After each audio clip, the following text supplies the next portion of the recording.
C'est bon. Bonjour Farzad. Salut Aurélie. Donc les gens du café pensent qu'on est complètement égocentrique, que les choses soient claires, Voilà, on est là. et qu'on est deux grandes stars. L'amour de soi. L'amour de soi. Mais non, nous n'avons pas d'ego. Alors, comment tu gères ton ego? Moi, Oui. gérer mon ego. Je sais pas que quand il est là, je me rends compte. Je sais pas si je me rends compte. Et je me rends compte quand je suis seul avec moi-même en silence. Et quand je me remets pour ma journée, les personnes que j'ai vues, les dialogues que j'ai eus, le comportement que j'ai adopté. Je m'observe.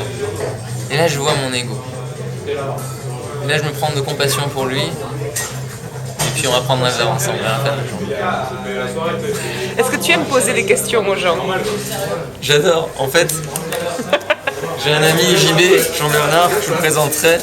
Il a remarqué mon truc. C'est qu'à chaque fois que je pose une question à une personne, c'est que d'abord, je la pose à moi-même. Est-ce que tu penses que tu es Beau. Est-ce que tu penses que tu es beau? D'accord. Est-ce que tu penses que tu es beau? Absolument. J'en doute pas. Ok. J'ai beaucoup de succès avec les femmes. C'est vrai. C'est quoi tes questions? C'est le narcisse. Je suis perdu dans mon image. Est-ce que tu penses que tu mets les gens à l'aise? Ouais.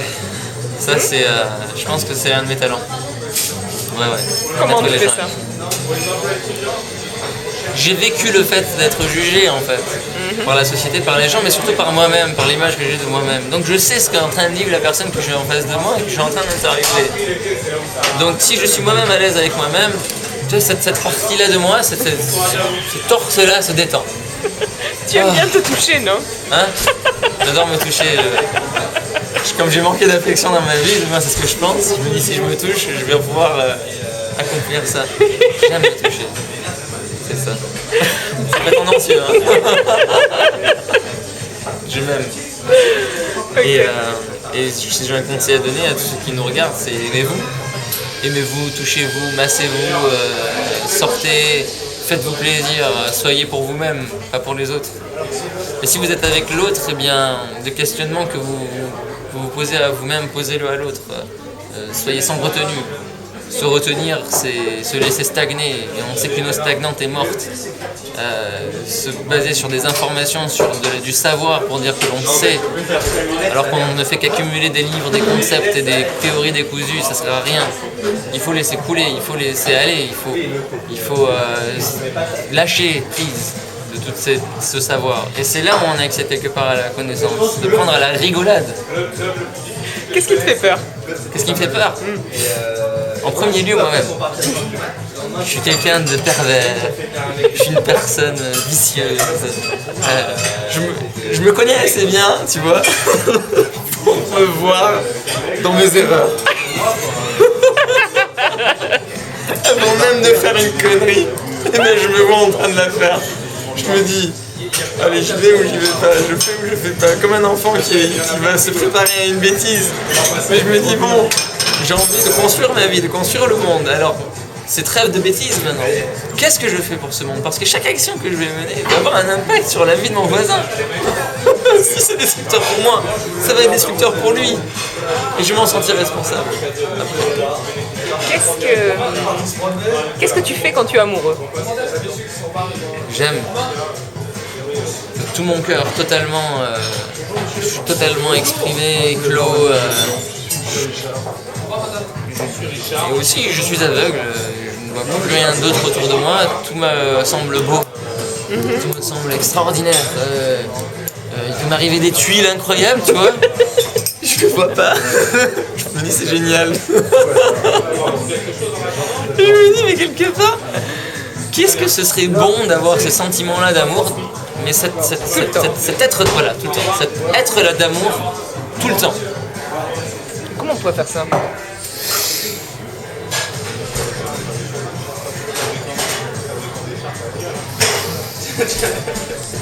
Je pense que ce n'est plus de le faire. J'ai trop cherché à vouloir être aimé, faire aimer.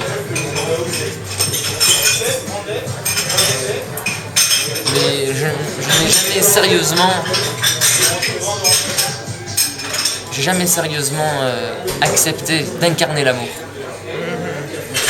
Et la nature m'apprend beaucoup, parce qu'elle incarne cet amour, cette harmonie, cette stabilité, cette mort et cette vie qui s'enchaînent encore et encore et encore et encore, une évolution perpétuelle, une introduction qui sans cesse nous amène à une vie meilleure, à un monde meilleur. Ce monde qu'on voit, j'en parlais à d'autres personnes, j'ai écrit un article dessus, c'est que quand on regarde les nervures des feuilles des arbres, il y a un temps elles étaient désorganisées.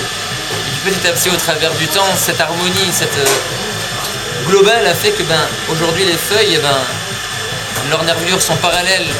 Elles permettent une meilleure circulation de l'énergie, elles permettent une meilleure photosynthèse. Si seulement moi j'étais ça, arriver à incarner l'amour, à être l'amour, arriver à être... Je pourrais prêcher ça pendant des heures, tu vois. C'est pas religieux, c'est rien de tout ça. Et pourtant c'est ça. Est-ce que tu aimes t'écouter parler? J'adore.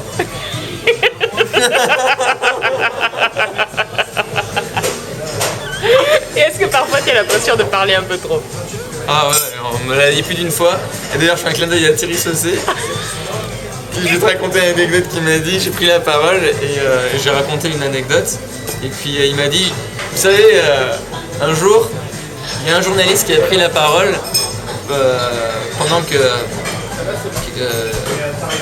Charles de Gaulle était là. Et Charles de Gaulle lui a dit, merci monsieur pour votre conférence de presse. Et j'ai été humilié, tu vois, et je me suis senti tout petit, tout humble, tu vois, et je me suis dit, oh là là, j'ai des choses à dire. Comme beaucoup de gens, vous avez des choses à dire, t'as des choses à dire. Certes, tout le monde ne pourra pas attendre de les entendre, etc. Chacun a son histoire à raconter, à vivre.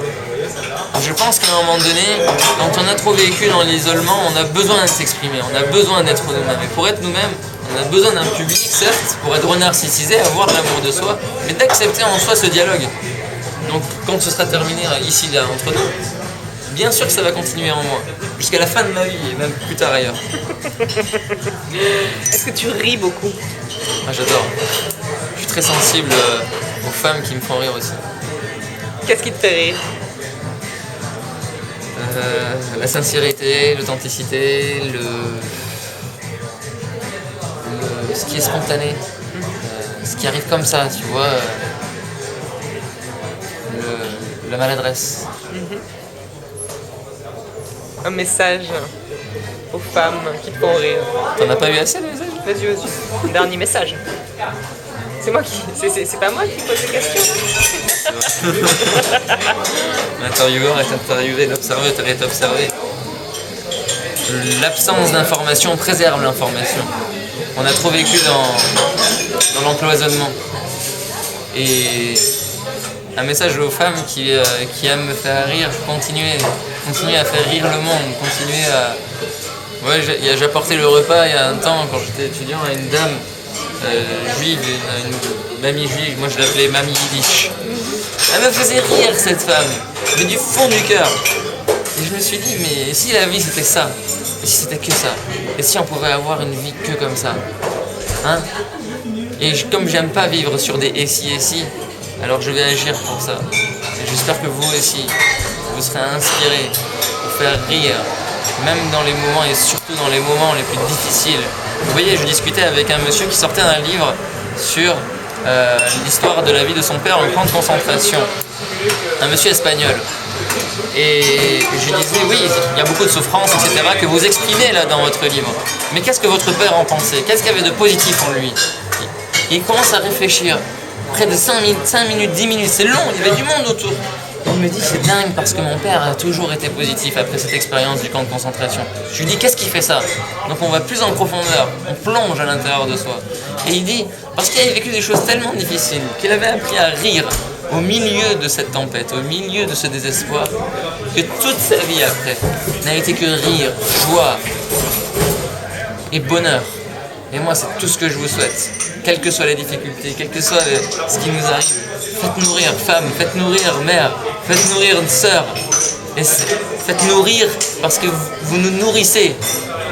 Faites nourrir avec ce sein que vous avez, qui n'est pas seulement un objet, qui n'est pas seulement un organe, mais qui est, je pense, l'âme du monde, qui nourrit. Je pense réellement ça, qui nous nourrit. Et j'ai envie de dire une dernière chose. C'est